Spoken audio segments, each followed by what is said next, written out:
परंतु खरंच इथे सगळेच उभे आहेत. Sanju sir, I am extremely grateful. नाही, आय एम एक्स्ट्रीमली ग्रेटफुल.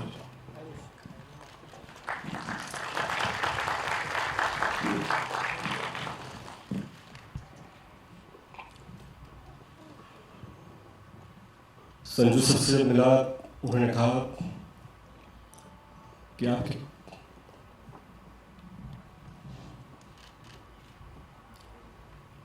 आपके पिता और मेरे पिता के संबंध है.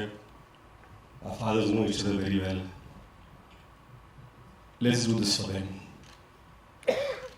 And I take that to my heart.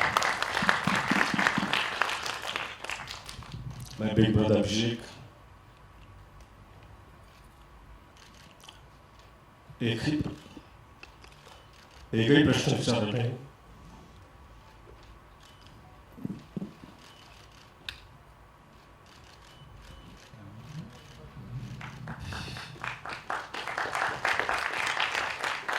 भावासारखे उभे राहिले. अभिषेक तुमचा मी अत्यंत आभारी आहे. अजय भाऊ, अतुल भाऊ, 10 वर्षापासून सातत्याने ते साथ कधी सोडली नाही. महाराजांबद्दलचं त्यांचं प्रेम याच्यात कधीच कोणी प्रश्न उठवू शकत नाही. त्यांची श्रद्धा,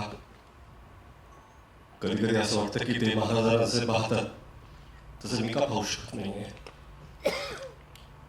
प्रयत्न केले. बमन,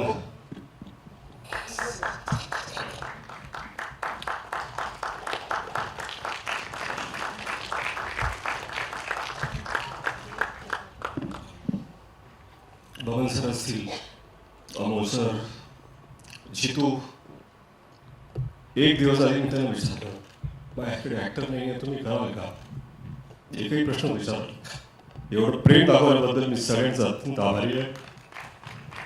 महेश सर तेच हो, एवढं प्रेम का माहीत नाही, पण दिल्याबद्दल. भाग्यश्री मॅम असतील, विद्या मॅम, त्यांनी खरंच भरभरून साथ दिली. आणि जे त्यांनी काम केलंय, खरं म्हणजे काय ना की महाराजांवरती चित्रपट बनवायचं ही माझी लायकीच नाही आहे. मला असं वाटतं की या जगात लाखो चित्रपट जरी झाले आणि जगातले सगळ्यात चांगले डिरेक्टर्सने पण केले, तरी आपल्या महाराजांना न्याय देऊ शकेल असा एकही चित्रपट बनवू शकत नाही. कारण त्यांची कीर्ती, त्यांची स्मृती ही आपल्या कर्तृत्वापेक्षा फार फार मोठी आहे, फार उंच आहे. आपण फक्त प्रामाणिक प्रयत्न करू शकतो. हे सगळं होत असताना जर अशी एक व्यक्ती असेल ज्याच्याशिवाय हे घडूच शकलं नसतं, तर ती आहे जिनिया. स्वप्न पाहणं सोपं असतं. स्वप्नाला काय असतं? पाहिलं स्वप्न, पण ती साकार करण्याची जिद्द, साथ उभं राहून ते करून घेण्याचा आत्मविश्वास जर कुणी दाखवला तर तो जिनियाने दाखवला.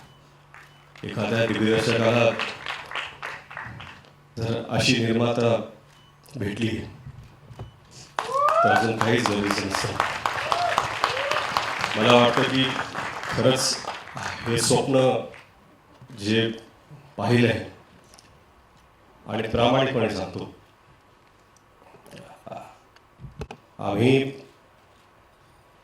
सगळी संपूर्ण टीम याच्याकडून देवापुढे एक फूल ठेवल्यासारखा हा चित्रपट महाराजांच्या चरणी आम्ही ठेवतो. आणि तुम्ही सर्व येत आहात. सॉरी, मला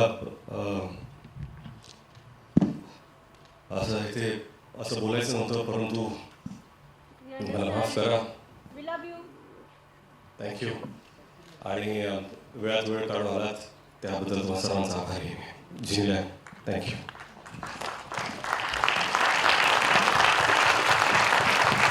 सरांसाठी एक जोरदार टाळ्या.